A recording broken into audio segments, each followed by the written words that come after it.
Hey Hayden, very good question.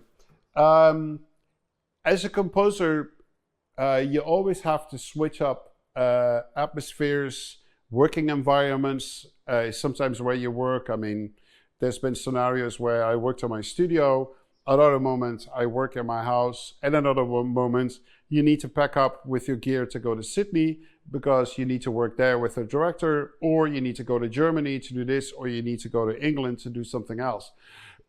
Or fly from LA to New York and work there. So work environments, for starters, will constantly change. Um, then obviously you're working constantly with different people, different directors, different studios, um, um, different producers, different picture editors, different music editors. So that will constantly change. So it would kind of be weird that the only thing that would stay the same is music. No, it does not. That also constantly changes.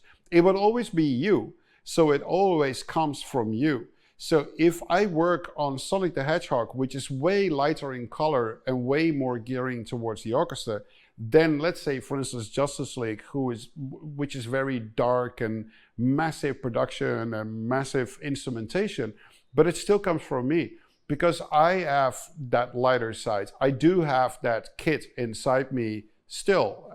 People that know me really well always say, you're just like a young dog, like a young puppy, a young boy. You know, I can be like, I can be that type of guy. And at the same time, I love dark music. I love aggressive music, like so aggressive as possible. So I have all these different sides. And so for me to be able to work on a movie where it's basically a callback to a big part of my personality, it just feels great. You know, it feels great to work on a serious drama like Johnny Depp because I have that side too, and I love those type of movies. I love the Mad Max movie, which is like, it's pure adrenaline and anger and chaos. That's a big part of me. Not that I'm an angry guy, but I love to work on aggressive and angry music. People that know my music past as an artist know how aggressive my music was in the early days. Um, and in other moments, you work on something like Justice League, who has way more levels of emotion, big heroic themes. And actually, my child's being a boy and being a serious film composer is joined in one movie because as a boy I grew up with these comics. As a young boy I started watching the first superhero movies. So for me to have the ability to work on something like that is the young boy, being enthusiastic, is like, I can do something for Batman and Superman. I mean, it doesn't get better than that. But it doesn't mean that boyish joy is now translating into Sonic the Hedgehog music, because obviously the movie doesn't need that. And so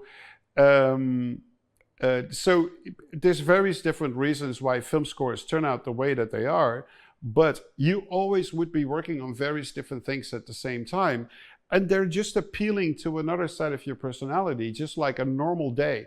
One day, one moment, you're very happy because you just got a phone call that you got accepted for a great university you wanted to go to. And then 2 hours later, you get into a fight with your brother and you're angry and you say something really nasty. Then 3 hours later, you see your partner to go out to dinner, and you feel fuzzy and in love because you're seeing this person again that you haven't seen for like a week, and because you're so in love. And then at night you come home and then you find out that you received an email that your grandmother is not all that well because she fell off the stairs and she twisted or broke her lower leg. So even within one day, a normal person goes through all these different types of emotions that are also 100% you. So the same thing can happen in music, and it doesn't need to feel like you need to pull something out of a hat that is not already you. And I think that's important, that when you feel something like that, when you work on music, you're probably working on a piece of music that is not you to begin with.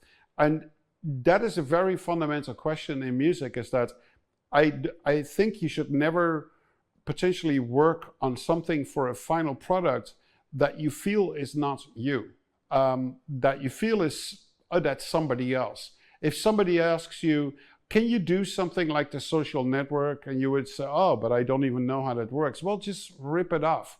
You're going to make a piece of music that is not you, and you probably shouldn't do it.